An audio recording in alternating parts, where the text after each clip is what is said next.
అందరికీ praise Lord. Very good morning to all of you. How are you all doing today? వైనస్ ప్రోగ్రామ్కి మీ అందరికీ ఆహ్వానం పలుకుతున్నాను. మన జీవితంలో ఒక పదార్థం మనకి జీవాన్ని ఇస్తుంది, లైఫ్ ఇస్తుంది అంటే మనం ఏమనుకుంటాం? చాలా మెడిసిన్స్ ఉన్నాయి కదా, లైఫ్ ఇస్తుంది, ఆరోగ్యం ఇస్తుంది అని ఒకే ఒక పదార్థంలో లైఫ్ ఉందంటే మనం ఏమనుకుంటాం? అది కావాలనుకుంటాం కదా. అయితే ఈరోజు వాగ్దానం విందాం. సామెతలు 4:22. దొరికిన వారికి అవి జీవము, వారి సర్వ శరీరమునకు ఆరోగ్యమును ఇచ్చును.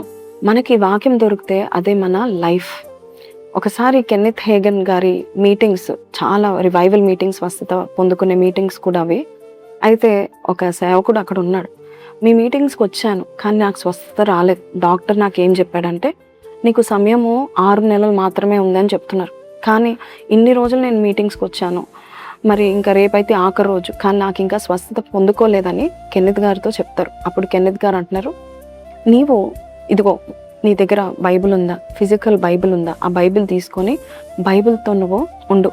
2 వారాల వరకు ఆ వాక్యాన్ని నువ్వు పఠించు, వాక్యాన్ని ధ్యానించు, ఆ వాక్యంలో ఉన్నది చదువుకో అని కెన్నెత్ గారు ఇచ్చారు. అదేంటి మీరు హీల్ చేస్తారు అని అనుకుంటే మరి వాక్యం ఇచ్చారంటే, ఎస్, మీకు ఇప్పుడు దేవుని యొక్క లైఫ్ కావాలి, చనిపోతారని చెప్తున్నారు కదా, చూడండి ఈ వాక్యం చదవండి, విశ్వాసం పెరుగుతుంది, మీ జీవితంలో కార్యం జరుగుతుందని చెప్పాడు. అంతే. ఏబి సింప్సన్ అని అతని పేరు.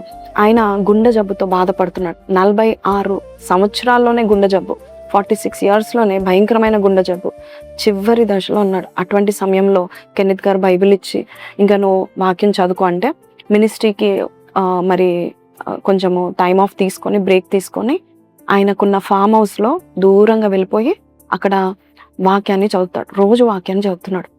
కరెక్ట్గా 2 వారాల్లోగా ఆయన జీవితంలో ఒక అద్భుతమైన సాక్ష్యం ఏంటంటే, ఆ వాక్యము ఆయన హృదయంలో పనిచేసింది, ఆయన హార్ట్కి పనిచేసింది.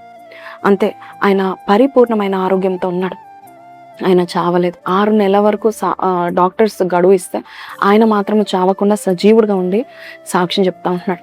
మంచి వయసు వరకు దేవుని యొక్క సాక్ష్యాన్ని ఆయన పలుకుతూ ఉన్నాడు. చూడండి, వాక్యంలో ఎంత శక్తి ఉంటుందో. అవును, కొన్నిసార్లు ఏమి పనిచేయనప్పుడు ప్రపంచాన్ని, ప్రతి ఒక్క లోకాన్ని, ఈ భూమి మీద మీరు చూస్తున్న ప్రతి పదార్థం కూడా,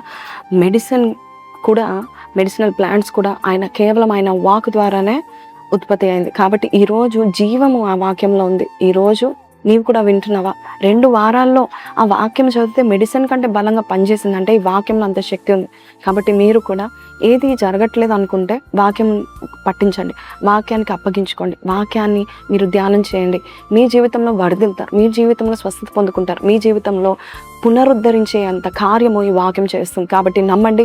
వాక్యము వినుట వలన కూడా విశ్వాసం కలుగుతుంది. వాక్యం వింటూ ఉండండి. అభిషక్తులు చాలామంది యూట్యూబ్లో చాలా వాక్యాలు చెప్తా ఉన్నారు. వినండి, విశ్వాసం పొందుకునండి.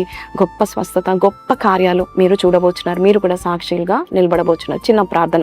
పరిశుద్ధుడ మహోన్నతుడగు తండ్రి, నిజమే నాయన ప్రభ, ఈ వాక్యము మా దగ్గరే పెట్టుకొని, మాకు సమీపంగానే పెట్టుకొని, మేము ఎంతో దూరము పరిగెత్తుతూ నాయన మాకు సహాయం కావాలని మేము కోరుకుంటున్నాం. కానీ నువ్వు ఈరోజు చెప్పిన మాటను బట్టి నీకు వందన అయ్యా. ఈ వాక్యాన్ని, జీవమును నాయన కలిగిన ఈ వాక్యాన్ని మేము పఠిస్తున్నాం, వాక్యం చదువుతున్నాం, అనుసరిస్తున్నాము అయ్యా. మా శరీరంలో, సర్వ శరీరంలో ఆరోగ్యం ఈ వాక్యం ద్వారా వస్తుందని నమ్ముచు యేసు పరిశుద్ధ నామములో అడిగి వేడుకొంచున్నాం తండ్రి, ఆమేన్. So this word is going to give you life. So కింద కమెంట్లో రాయండి, వర్డ్ ఈజ్ మై లైఫ్ అని రాయండి. May God bless you.